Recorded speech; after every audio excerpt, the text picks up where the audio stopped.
दिल्ली विधानसभा चुनाव 2025 में अब कुछ दिन ही बाकी हैं और इस बार के चुनावी संघर्ष ने सियासी दलों को एक नई दिशा में ले जाने के साथ साथ कई अहम मुद्दों को भी जन्म दे दिया है। इस समय दिल्ली की राजनीति मैदान में तीन प्रमुख दल आम आदमी पार्टी, बीजेपी और कांग्रेस के बीच कड़ा मुकाबला देखने को मिल रहा है। तो वहीं ऐसे में इस चुनावी जंग में एक नया पहलू ये सामने आया है कि दागी उम्मीदवारों की संख्या काफी ज्यादा बढ़ गई है, जिनके खिलाफ आपराधिक मामले दर्ज हैं। दरअसल चुनाव आयोग के आंकड़ों के अनुसार दिल्ली विधानसभा चुनाव 2025 में कुल 719 उम्मीदवारों में से 129 उम्मीदवारों के खिलाफ आपराधिक मामले दर्ज हैं, जो लगभग 18% होते हैं। इन दागी उम्मीदवारों में ज्यादातर पर मारपीट, धमकी देने, सरकारी कर्मचारियों से मारपीट करने और सरकारी आदेशों का उल्लंघन करने जैसे आरोप शामिल हैं। बता दें कि चुनाव आयोग ने इन उम्मीदवारों के खिलाफ दर्ज मामलों को उनके शपथ पत्र से उजागर किया है और इन दागी उम्मीदवारों को नो योर कैंडिडेट ऐप पर लाल रंग से हाईलाइट कर दिया है, ताकि जनता को उनकी आपराधिक पृष्ठभूमि के बारे में जानकारी मिल सके। तो वहीं इस बार की चुनावी जंग में सबसे ज्यादा दागी उम्मीदवार दिल्ली में सत्ताधारी आम आदमी पार्टी ने उतारे हैं। आपने कुल 70 उम्मीदवारों में से 42 को टिकट दिया है, जिनके खिलाफ आपराधिक मामले दर्ज हैं। इस मामले पर दूसरे नंबर पर है कांग्रेस, जिसने 70 में से 30 दागी उम्मीदवारों को मैदान में उतारा है। तो वहीं बीजेपी ने 70 में से 19 दागी उम्मीदवारों को चुनावी रणभूमि में उतारा है। तो वहीं देखा जाए तो ऐसे में आम आदमी पार्टी की इस सूची में सबसे ज्यादा दागी उम्मीदवारों की संख्या ने आलोचनाओं का सामना किया है, क्योंकि ये पार्टी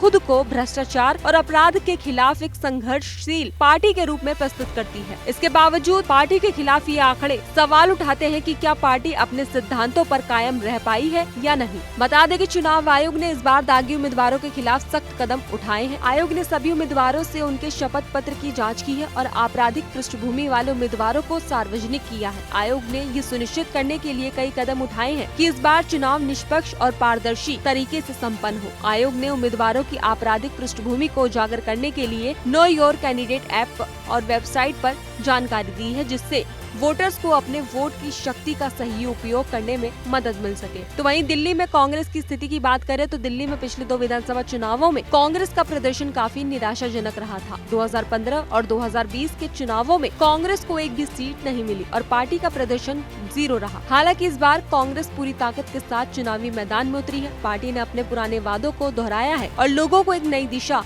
दिखाने की कोशिश की है। कांग्रेस के नेता अपने पुराने समय की याद दिलाते हुए कह रहे हैं कि अगर वो सत्ता में आते हैं तो दिल्ली में विकास और सुधार की गति जो है तेज करेंगे। दूसरी तरफ आम आदमी पार्टी ने पिछले चुनाव में शानदार प्रदर्शन किया था, जहां पार्टी ने 70 में से 62 सीटें जीतकर बहुमत हासिल किया था। 2020 में आपने बीजेपी को काफी पीछे छोड़ दिया था, जो सिर्फ 8 सीटों तक सिमट कर रह गई थी। इस बार भी आपने दिल्ली में वोटर्स से उम्मीद जताई है कि वो पार्टी को फिर से जीत दिलाएंगे और मुख्यमंत्री अरविंद केजरीवाल के नेतृत्व में दिल्ली के विकास को आगे बढ़ाएंगे। इसी के साथ बीजेपी भी इस बार दिल्ली विधानसभा चुनाव में पूरी ताकत के साथ मैदान में उतरी है। बीजेपी ने दागी उम्मीदवारों की संख्या को कम करने की कोशिश की है, लेकिन फिर भी पार्टी के पास दागी उम्मीदवारों का आंकड़ा कुछ खास बेहतर नहीं है। बीजेपी के नेता दावा कर रहे हैं कि वे जनता के विश्वास को फिर से जीतने में कामयाब होंगे और केजरीवाल सरकार को सत्ता से बाहर करेंगे। बता दें कि दिल्ली में 5 फरवरी को वोटिंग की जाएगी और 18 फरवरी को नतीजे घोषित किए जाएंगे। ऐसे में 8